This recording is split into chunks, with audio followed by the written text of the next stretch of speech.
This is bio enzyme. ನೀವು ನಿಜ ಹೇಳಬೇಕು ಅಂದರೆ ನಮ್ಮ ಮನೇಲಿ ಕೆಮಿಕಲ್ ಇಲ್ಲ ಅಂತ ಹೇಳಿದ್ನಲ್ಲ, ನಾ ಹಾರ್ಪಿಕ್ ತೊಗೊಳ್ಳಲ್ಲ, ಲೈಸಾಲ್ ತೊಗೊಳ್ಳಲ್ಲ, ಯಾವ ಬ್ರ್ಯಾಂಡ್ದು ತೊಗೊಳ್ಳೋದಿಲ್ಲ. ಲಿಂಬೆಹಣ್ಣು ಸಿಪ್ಪೆ ಆಗಿರ್ಬೋದು, ಲಿಂಬೆಹಣ್ಣು ಸಿಪ್ಪೆ ನೀವು ದಿವಸ ಒಂದು 2-3 ಸಿಗುತ್ತೆ ಅಂದರೆ ಒಂದು ಡಬ್ಬಕ್ಕೆ ಹಾಕ್ಬಿಟ್ಟು ಫ್ರಿಜ್ಜಲ್ಲಿ ಎತ್ತಿಟ್ಕೊಂಬಿಡಿ. ಆಮೇಲೆ 300 ಗ್ರಾಮ್ ಆಗಷ್ಟು ಆದಮೇಲೆ ಇವಾಗ ಕಿತ್ತಳೆಹಣ್ಣು ಸಿಪ್ಪೆ, ಲಿಂಬೆಹಣ್ಣು ಸಿಪ್ಪೆ ಯಾವ್ದಾದ್ರು ಉಪಯೋಗಿಸ್ಬೋದು. ಇದು 300 ಗ್ರಾಮ್ ಆಗಷ್ಟು ಕಿತ್ತಳೆಹಣ್ಣು ಸಿಪ್ಪೆ, ಸಿಟ್ರಸ್ ಪೀಲ್, 100 ಗ್ರಾಮ್ಸ್ ಜಾಗ್ರಿ ಬೆಲ್ಲ, 1 ಲೀಟ್ರು ನೀರು, ಆಮೇಲೆ 1 ಪಿಂಚ್ ಆಗಷ್ಟು ಈಸ್ಟ್. ಈ ಈಸ್ಟ್ ಬರುತ್ತೆ ನೋಡಿ, ಬ್ರೆಡ್ಗೆ ಯೂಸ್ ಮಾಡ್ತಾರೆ ನೋಡಿ. ನೀವು ಯಾವುದೇ ಅಂಗಡಿಗೆ ಹೋದರೂ ಈಸ್ಟ್ ಅಂತ ಕೇಳಿದ್ರೆ ಕೊಡ್ತಾರೆ. ಸಪೋಸಿಂಗ್ ನೀವು ಈಸ್ಟ್ ಆ್ಯಡ್ ಮಾಡಿಲ್ಲ ಅಂದರೆ 3 ತಿಂಗಳು ತೊಗೊಳುತ್ತೆ ನಿಮಗೆ ಇದಾಗಕ್ಕೆ. ಇದು ಒಂದು ದೊಡ್ಡ ಬಾಟಲಲ್ಲಿ ದೊಡ್ಡ ಇದು ಅಂದರೆ ಓಪನಿಂಗ್ ಇರುವಂಥ ಬಾಟಲು ಪ್ಲಾಸ್ಟಿಕ್ ಡಬ್ಬದಲ್ಲೇ ಮಾಡಬೇಕು. ನೀವು ಇದು ಗ್ಲಾಸ್ ಬಾಟಲ್ ಮಾಡಿದ್ರೆ ಅದು ಎಕ್ಸ್ಪ್ಲೋಡ್ ಆಗುತ್ತೆ. ಸೊ ಪ್ಲಾಸ್ಟಿಕ್ ಬಾಟಲಲ್ಲೇ ಹಾಕಿಬಿಟ್ಟು ಚೆನ್ನಾಗಿ ಕುಲ್ಕಿಬಿಟ್ಟು ಡೇಟ್ ಹಾಕಿ.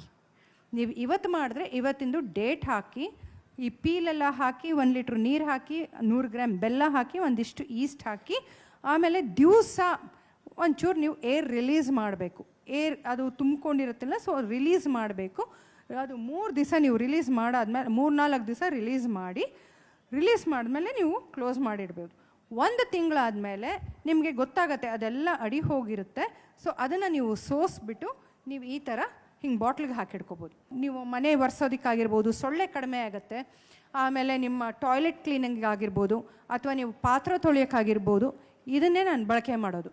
ಇದಿಷ್ಟು ಒಂದು ಸ್ವಲ್ಪ ನೀವು ಇದನ್ನು ಹಾಕ್ಕೊಳ್ಳಿ. ಆಮೇಲೆ ಬೂದಿ ಬರುತ್ತಲ್ಲ, ಪಾತ್ರೆ ತೊಳೆಯೋಕೆ ಒಂಚೂರು ಬೂದಿ ಇಟ್ಕೊಳ್ಳಿ. ಹಿಂದಿನ ಕಾಲದಲ್ಲಿ ಮಾಡ್ತಾ ಇದ್ದಿದ್ದೇ ಇದು. ಇವಾಗ ಎಲ್ಲ ಥರ ಕೆಮಿಕಲ್ಸು ತುಂಬಿಕೊಂಡಿದೆ. ಆಮೇಲೆ ಇವಾಗ ನಿಜ ಹೇಳಬೇಕಂದ್ರೆ ಇದು ಯಾವುದೂ ಇಲ್ಲ. ಟೂತ್ ಪೇಸ್ಟು ನಾನು ತೊಗೊಳ್ಳೋದಿಲ್ಲ. ಆಮೇಲೆ ಈ ಸಗಣಿಯಿಂದ ಬಂದಿರುವಂಥ ಟೂತ್ ಪುಡಿ ಮಾಡ್ತಾರೆ ನೋಡಿ, ಇದು ಗೋಶಾಲೆಯಲ್ಲಿ ಸಗಣಿಯಿಂದ ಮಾಡಿರ್ತಾರೆ ನೋಡಿ, ಅಂಥದ್ದನ್ನೇ ನಾನು ಬಳಕೆ ಮಾಡೋದು. Old is gold, that is what I tell. So ಇದು ನೀವು ಬೇಕಾದ್ರೆ ಮೂಸ್ಬಿಟ್ಟು ನೋಡ್ಬೋದು ಹೇಗಿದೆ ಅಂತ ಪರಿಮಳ.